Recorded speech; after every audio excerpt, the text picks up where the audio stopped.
કોઈપણ જાતની રાજનીતિ કે પૂર્વગ્રહ વગર ભારતીય જનતા પાર્ટીના વિચારો મુજબ ભારતીય જનતા પાર્ટીની સરકાર રાજ્યની ભૂપેન્દ્રભાઈના વડપણની કામ કરી રહી છે। ખેડૂતોની સંવેદના સાથે રાજનીતિ કર્યા વગર સરકાર કામ કરી રહી છે તે વાત જીતુ વાઘાણીએ કરી છે।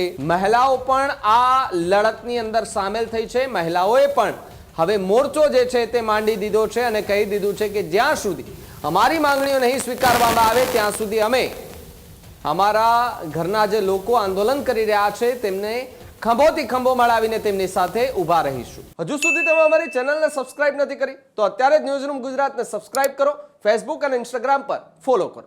નમસ્કાર, આપ જોઈ રહ્યા છો ન્યૂઝરૂમ ગુજરાત અને આપની સાથે હું છું ભાવિક। મહત્વપૂર્ણ સમાચારો પર નજર કરીએ ન્યૂઝરૂમ એક્સપ્રેસ પર તો એક સૌથી મોટા અને અગત્યના સમાચાર મોરબીની અંદર જે રીતે ખેડૂતો લગાતાર આંદોલન કરી રહ્યા છે તેને લઈને કૃષિ મંત્રી જીતુ વાઘાણીએ નિવેદન આપ્યું છે।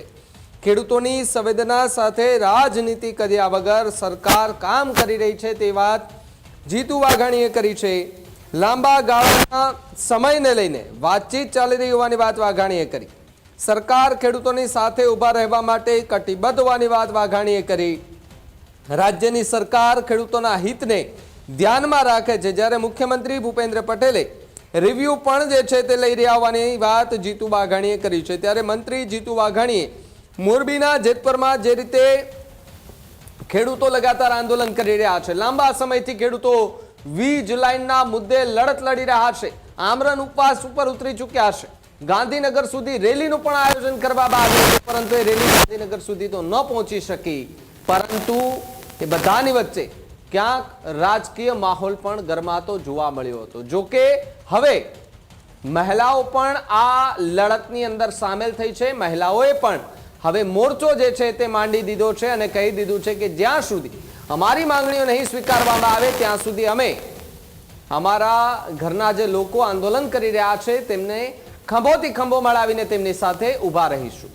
જો કે દાવાઓ કરવામાં આવ્યા હતા કે અહીંયા ખેડૂતો પર લાઠીચાર્જ કરાયો, ખેડૂતોને જેમ ફાવે તેમ એમની સાથે વર્તનો કરવામાં આવ્યા, તે પ્રકારની વાત પણ અહીંયા ખેડૂતો જે છે તે તેમના દ્વારા કરવામાં આવી હતી। સરકાર સુધી અનેક વાતો પહોંચાડવાના પૂરા પ્રયાસો કરવામાં આવ્યા પરંતુ અધવચ્ચે તે વાત સરકાર સુધી કેમ ન પહોંચી તે અંગે પણ એક સવાલ હતો। જો કે હવે આખી આ ઘટનામાં સરકાર સુધી વાત પહોંચી ગઈ છે અને સરકાર જે છે તેમણે આખી આ ઘટનાને લઈને અને ખેડૂતો જે આંદોલન પર ઉતર્યા છે તેને લઈને મંત્રી જીતુ વાઘાણી એ નિવેદન આપતા શું કહી રહ્યા છે સાંભળી લઈએ એમને। ગોંડલથી વાત કરી હતી, આજે પણ મેં વાત કરી છે।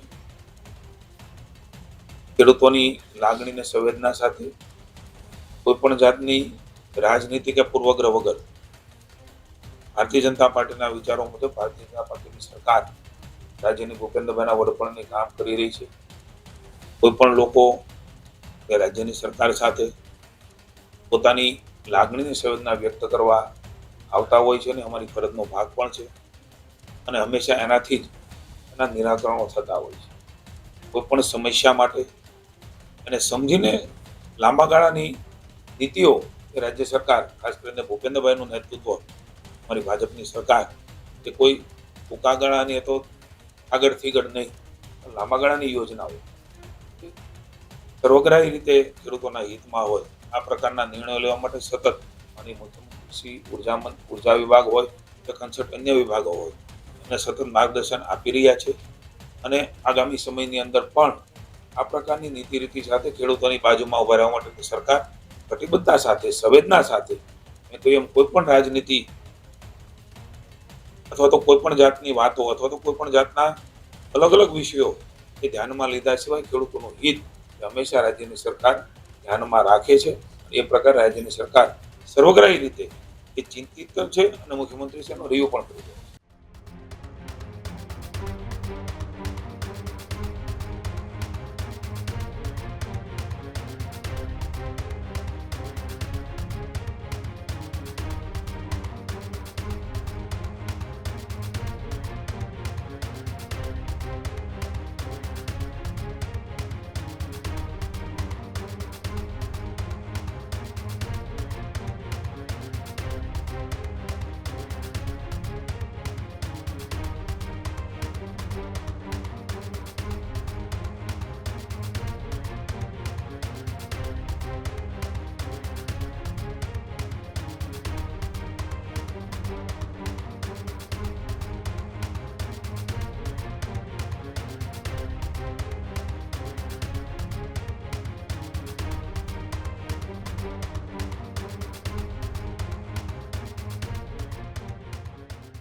ખેડૂત ભાઈઓ છે એ ખેતરમાં ડ્રોન ઉડાવતા હોય છે ત્યારે આપણે એક પ્રશ્ન સતાવતો હોય છે કે જે આપણે અત્યાર સુધી જીપીએસ ટેકનોલોજીવાળા ડ્રોન વાપર્યા છે, જેથી કરીને મોબાઈલ ટાવર છે અથવા તો હાઈ ટેન્શન લાઇન પસાર થતી હોય, કોઈ વૃક્ષો હોય, ત્યારે જે જીપીએસ ટેકનોલોજીવાળા ડ્રોન છે એમાં ટકરાય અને ટ્રેસ થાય છે. પણ એગ્રીવન લાવ્યું છે જીએનએસએસ ટેકનોલોજી ડ્રોન, જેથી કરીને એ ડ્રોન છે એ કોઈ જગ્યાએ ટકરાય નહીં, પોતાની રીતે જ ડિસિઝન લે છે અને મૂવ થઈ જાય છે, જેથી કરીને જીએનએસએસ ટેકનોલોજી ડ્રોન છે એ વાપરવાનો આગ્રહ રાખો.